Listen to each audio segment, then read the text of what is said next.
Hi friends, welcome to biology simplified Tamil. நான் உங்கள் செந்தில்நாதன். இன்னையிலேருந்து சரியாக 7வது நாள் சண்டே நீங்கள் எக்ஸாமுக்கு ப்ரிப்பேர் ஆகி எக்ஸாம் ஹாலுக்கு புறப்பட்டு போயிடுவீங்க.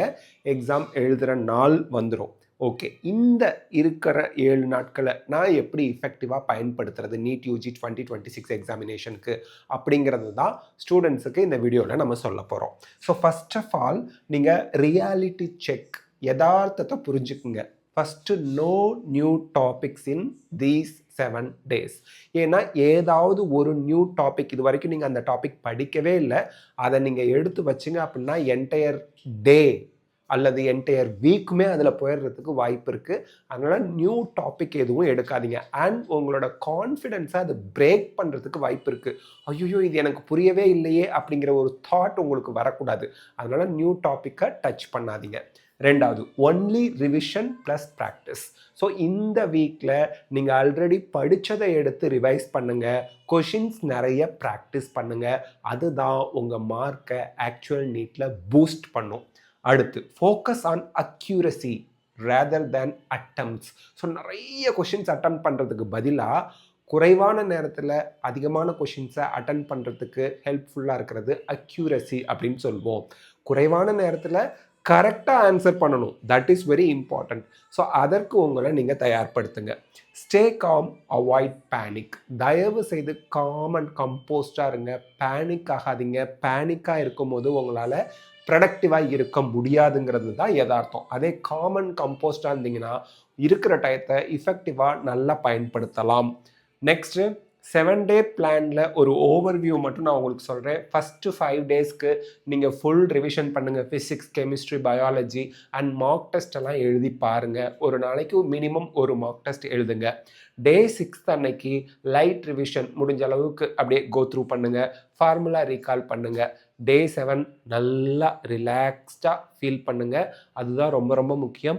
அண்ட் கான்ஃபிடென்ஸ் லெவலில் பூஸ்ட் பண்ணுற மாதிரி, நான் நல்லா படிச்சிருக்கேன், எக்ஸாம் ஈஸியாக வரும், நான் நல்லா எழுதுவேன் அப்படின்னு செல்ஃப் டாக் உங்ககிட்டயே நீங்கள் அதை சொல்லிக்கங்க. கண்டிப்பாக உங்களோட கான்ஃபிடென்ஸ் லெவல் பூஸ்ட் ஆகும். நெக்ஸ்ட்டு, ஸோ பயாலஜிக்கு என்ன ஸ்ட்ராட்டஜி இந்த டேஸ்க்கு நம்ம வச்சுருக்கோம் அப்படின்னா, ஹையஸ்ட் வெயிட்டேஜ் சாப்டர் எது, அதுக்கு கொஞ்சம் ப்ரையாரிட்டி கொடுங்க. So revise NCERT line by line. But இங்கே லைன் பை லைன் அப்படிங்கிறது ஒவ்வொரு லைனையும் நான் சொல்லலை, ஒரு பேஜில் இருக்கக்கூடிய diagrams, definitions, examples, exception, scientific names, இந்த 5 விஷயங்கள் ஒவ்வொரு பேஜில் ஒவ்வொரு லைனில் என்ன இருக்குது அதை மட்டும் பார்த்துட்டு போயிட்டே இருங்க. ஆல்ரெடி நீங்கள் ஹைலைட் பண்ணியிருக்கலாம் அல்லது அண்டர்லைன் பண்ணியிருக்கலாம், அல்லது ஒவ்வொரு பேஜ்லேயும் ரைட் சைடில் லெஃப்ட் சைடில் நிறைய எம்டி ஸ்பேஸ் இருக்கும் டெக்ஸ்ட் புக்கில், என்சிஆர்டி டெக்ஸ்ட் புக்கில், அதில் நோட் டவுன் கூட பண்ணி வச்சுருப்பீங்க. ஸோ அதை பார்த்துட்டு கடன்னு அடுத்தடுத்த பேஜ் போய்கிட்டே இருக்கணும். இங்கே லைன் பை லைன் அப்படிங்கிறது எதை மென்ஷன் பண்ணுதுன்னா, ஒவ்வொரு லைனில் இருக்கக்கூடிய டெஃபினேஷன், அதுக்கப்புறம் டயக்ராம்ஸ், எக்ஸ்பிளனேஷன்ஸ், எக்ஸம்ஷன்ஸ், அதுக்கப்புறம் உங்களோட சயின்டிஃபிக் நேம்ஸ், இதை தான் நான் சொல்கிறேன் லைன் பை லைனில் படிங்கன்னு. என்டையர் புக்கையும் லைன் பை லைன் படிக்க இப்போ நமக்கு டைம் கிடையாது. Okay, focus on diagrams and tables. ஏன்னா டயக்ராம்ஸ்லேருந்தும் டேபிள்ஸ்லேருந்தும் மினிமம் உங்களுக்கு 20 to 30 கொஷின்ஸ் கேட்க போகிறாங்க. அதை நல்லா ஞாபகம் வச்சுக்கோங்க. Practice assess and recent questions, அதுக்கு தனியாக டெடிக்கேட்டடாக நம்ம ஆல்ரெடி ஒரு வீடியோ போட்டிருக்கோம். இன்னொரு குட்டி வீடியோவும் நான் உங்களுக்கு அப்லோட் பண்ணுறேன்.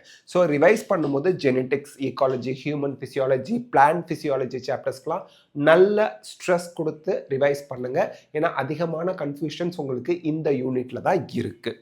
அடுத்துங்க, கெமிஸ்ட்ரிக்கான ஸ்ட்ராட்டஜி என்ன அப்படின்னா, ஃபிசிக்கல் கெமிஸ்ட்ரியை பொறுத்த வரைக்கும் ஃபார்முலாவை நல்லா ஞாபகம் வச்சு படித்து வச்சுக்கோங்க. ப்ரீவியஸ் இயர் கொஷின்ஸை நிறைய ப்ராக்டிஸ் பண்ணுங்கள். ஏன்னா அந்த பேட்டர்ன், சேம் பேட்டர்ன்லேயே கொஷின்ஸ் வந்துக்கிட்டு இருக்கு. அதனால் ஆர்கானிக் கெமிஸ்ட்ரியை பொறுத்த வரைக்கும் நேம்டு ரியாக்ஷன்ஸ் என்னென்ன இருக்குது அதை நல்லா படிங்க. அண்ட் என்சிஆர்டியில் கொடுத்துருக்கக்கூடிய விஷயங்கள் எல்லாத்தையும் நல்லா தெளிவாக படிச்சுக்கோங்க. இன்ஆர்கானிக் கெமிஸ்ட்ரியை பொறுத்த வரைக்கும் என்சிஆர்டியிலேருந்து தான் பயாலஜி மாதிரி கொஷின் வரும். அதை நல்லா டைரெக்டாக ரிவைஸ் பண்ணுங்கள். ஸோ மஸ்ட் ரிவைஸ் யூனிட்ஸ் அப்படின்னா p block elements, coordination compounds, biomolecules, இதுக்கெல்லாம் இம்பார்ட்டன்ஸ் கொடுங்க. பயோமாலிகூல்ஸ் 2 in 1 அப்படின்னு நான் சொல்லுவேன். கெமிஸ்ட்ரிலையும் இருக்குது, பயாலஜிலையும் இருக்குது, ஞாபகம் வச்சுக்கோங்க. ஃபிசிக்ஸை பொறுத்த வரைக்கும் ஃபார்முலாஸ் அண்ட் கான்செப்டுக்கு இம்பார்ட்டன்ஸ் கொடுங்க. Previous year questions, at least last 10 years கொஷின்ஸை நீங்கள் சால்வ் பண்ணுங்கள். சேம் பேட்டர்ன் கொஷின் ரிப்பீட் ஆகுது. Avoid new tough problems. Difficulty level ஜாஸ்தியாக இருக்கிற ப்ராப்ளம்ஸ், ஜேஇ அட்வான்ஸ்டு லெவலில் இருக்கக்கூடிய ப்ராப்ளம்ஸை எடுத்து வச்சுக்கிட்டு உட்காந்து டயத்தை வேஸ்ட் பண்ணவே வேண்டாங்க. So modern physics, current electricity, mechanics, இதுக்கெல்லாம் ஹை இம்பார்ட்டன்ஸ் கொடுத்து நீங்கள் ரிவைஸ் பண்ணி வச்சுக்கோங்க. எல்லாமே ரிவைஸ் பண்ணணும். படித்த எல்லாத்தையுமே ரிவைஸ் பண்ணி வச்சுக்கோங்க. நம்ம ஹைலைட் பண்ணி வச்சுருக்கக்கூடிய யூனிட்ஸ் வந்து ஹை வெயிட்டேஜ், அவ்வளோதான். மார்க் டெஸ்ட் ஸ்ட்ராட்டஜி அப்படின்னு பார்க்கும்போது attempt 1 full mark test daily at least அ டே பிஃபோர் எக்ஸாமினேஷன் வரைக்கும் ஒரு நாளைக்கு ஒரு மார்க் டெஸ்ட் அட்டன் பண்ணுங்கள். ஸோ அதில் இருக்கக்கூடிய மிஸ்டேக்ஸை டீப்பாக அனலைஸ் பண்ணுங்கள். டீப்பாக எப்படி சார் அனலைஸ் பண்ணுறது?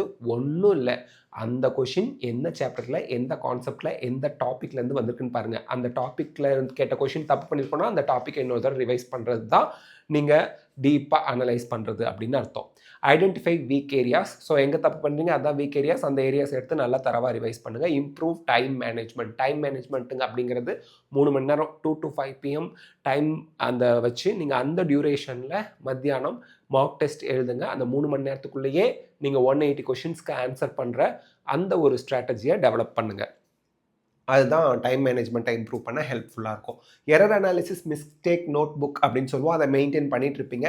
So maintain error note book. Already error note book வச்சுருந்தீங்கன்னா அதை திருப்பி ரிவைஸ் பண்ணுங்கள். Revise mistakes daily. எங்கே தப்பு பண்ணோம் அப்படிங்கிறத தினமும் நீங்கள் ரிவைஸ் பண்ணிக்கிட்டே இருங்க. அப்போ தான் நீங்கள் ரிப்பீட்டிங் சேம் எரர்ஸை அவாய்ட் பண்ண முடியும். அடுத்து ரிவிஷன் டெக்னிக்கில் நீங்கள் 2 to 3 ரிவிஷன்ஸ் பர் சப்ஜெக்ட். ஒரு சப்ஜெக்ட்டுக்கு 2 to 3 டைம்ஸ் ரிவிஷன் பண்ணிடுங்க. ஒவ்வொரு டெக்ஸ்ட் புக்லேயும் இருக்கக்கூடிய லைன் பை லைன் படித்து டயத்தை வேஸ்ட் பண்ணாமல் ஷார்ட் நோட்ஸை யூஸ் பண்ணுங்கள் ரிவிஷனுக்கு. ஃப்ளாஷ் கார்ட்ஸையும் யூஸ் பண்ணுங்கள் வச்சுருந்தா, இல்லைன்னா விட்டுறலாம். Active recall is very important. Passive reading வேண்டாம். ஆக்டிவ் ரீகாலுக்கும் பேசிவ் ரீடிங்க்கும் என்ன டிஃப்ரென்ஸ் அப்படின்னா, பேசிவ் ரீடிங்னா அப்படியே படிச்சுக்கிட்டே போகிறது. ஆக்டிவ் ரீகால் அப்படிங்கிறது ஒரு தடவை படிச்சுட்டு அதை க்ளோஸ் பண்ணி வச்சுட்டு அதை நம்ம சொல்லி பார்க்குறது. படித்ததுக்கு சம்மந்தமான MCQஸை எடுத்து ப்ராக்டிஸ் பண்ணுறது. இதெல்லாம் நம்ம ஆக்டிவ் ரீகால் அப்படின்னு சொல்லுவோம். So health and routine is very important. Health is wealth. 6 to 7 hours or 8 hours கண்டினியூஸாக நைட்டில் தூங்குங்க.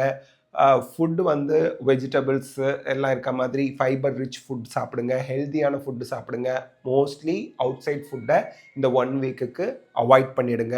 Junk food, over cooked food, ultra processed food, இது எல்லாத்தையும் பேக்டு ஃபுட், இது எல்லாத்தையும் அவாய்ட் பண்ணுங்கள். Stay hydrated. தேவையான அளவுக்கு தண்ணி குடிங்க. Avoid burn out. ஸ்ட்ரெஸ் ஆகிறது, பேனிக் ஆகிறது, ஆன்சைட்டி ஆகிறது, அதெல்லாம் அவாய்ட் பண்ணிவிட்டு தேவையான அளவுக்கு தண்ணியை குடிங்க. இதெல்லாம் ரொம்ப இம்பார்ட்டன்ட். அப்போ தான் ஹெல்த்தியாக இருப்பீங்க, மனசளவுலையும் உடலளவையும். ஸோ எக்ஸாமை நல்லா அட்டன் பண்ணி நல்ல மார்க் வாங்க ஹெல்ப்ஃபுல்லாக இருக்கும். ஸோ நீங்கள் என்ன பண்ணக்கூடாது அப்படின்னா, நியூ சாப்டர்ஸ் எதையும் ஸ்டார்ட் பண்ணாதீங்க. இது வரைக்கும் படிக்கவே இல்லைங்கிற சாப்டர்ஸை விட்டுடுங்க தயவுசெய்து. Don't compare with others. மற்றவங்க எவ்வளோ மார்க் வாங்குறாங்க, எவ்வளோ வேகமாக படிக்கிறாங்க, இதெல்லாம் கம்பேர் பண்ணாமல் நம்ம எப்படி படிக்கிறோம், நம்ம மார்க்கு மட்டும்தான் நமக்கு. மற்றவங்க மார்க் நமக்கு எதுவும் பண்ண போகிறதில்ல.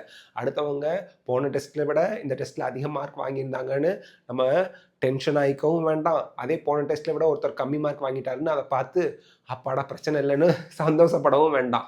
நம்ம மார்க் நமக்கு, அவ்வளவுதான். உங்களுக்கு தேவையான ஒரு சீட்டுக்கு நீங்கள் போராடுறீங்க. That's it. So don't panic. பயப்படாதீங்க. பதறிய காரியம் சிதறும், பதறாத காரியம் சிதறாது. அதனால் பதற்றம் இல்லாமல் இருங்க. கண்டிப்பாக நீங்கள் வெற்றி அடைவதற்கான வாய்ப்புகள் அதிகமாகும். ஸோ எக்ஸாம் டே அன்னைக்கு என்ன பண்ண போகிறீங்க? Read questions carefully. எக்ஸாம் ஹாலில் போய் உக்காந்தாச்சு, கொஷின் பேப்பர் கொடுத்துட்டாங்க. ஒவ்வொரு கொஷினையும் தரவாக கிளியராக நீங்கள் கேர்ஃபுல்லாக ரீட் பண்ணுங்கள். அட்டம் பண்ணும்போது ஃபஸ்ட்டு ஈஸி கொஷின்ஸாக அட்டம் பண்ணிட்டு போங்க. அதுக்கடுத்து மீடியம் கொஷின்ஸ் அட்டன் பண்ணுங்கள். கடைசியாக டஃப் கொஷின்ஸ் அட்டன் பண்ணுங்கள். எடுத்தது டஃப் கொஷின்ஸ் எடுத்து வச்சு அட்டன் பண்ணிட்டு இருந்தீங்கன்னா டைம் போகிறதே தெரியாது. அப்புறம் கடைசி அரை மணி நேரத்தில் 30-40 ஈஸி கொஷின்ஸ் ஓவராலாக இருக்கும். அதுக்கு டைம் பத்தாமல் போக வாய்ப்பு இருக்குது. அந்த மாதிரி நிறைய ஸ்டூடெண்ட்ஸ்க்கு நடந்திருக்கு. அதனால் easy to medium to tough இந்த மாதிரி ஆர்டரில் கொஷின்ஸ் அட்டன் பண்ணுங்கள். Avoid negative marking. ஏன்னா ஒவ்வொரு நெகட்டிவ் மார்க்குமே உங்களை பல 100 ரேங்க் பின்னாடி கொண்டு போய் விட்டுடும். அதனால் நெகட்டிவ் மார்க்கிங்கை அவாய்ட் பண்ணுங்கள். ஸோ இதெல்லாம் தெளிவாக இருந்துக்குங்க, மைண்ட் செட் வச்சுக்குங்க.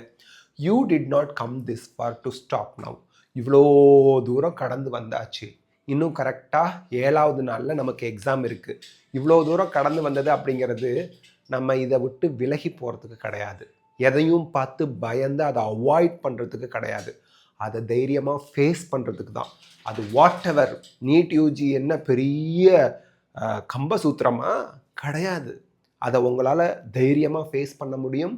ஒரு எக்ஸாம் ஹாலில் போய் உக்காந்து கொஷின் பேப்பரையே பார்க்குற அளவே இல்லை.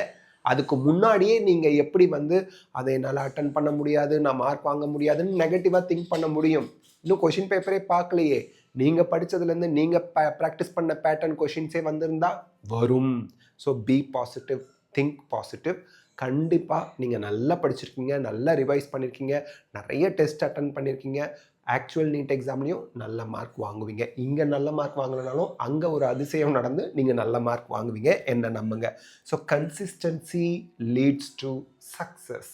ஸோ நீங்கள் தொடர்ந்து கண்டினியூவாக உழைச்சிக்கிட்டே இருந்திருக்கீங்க.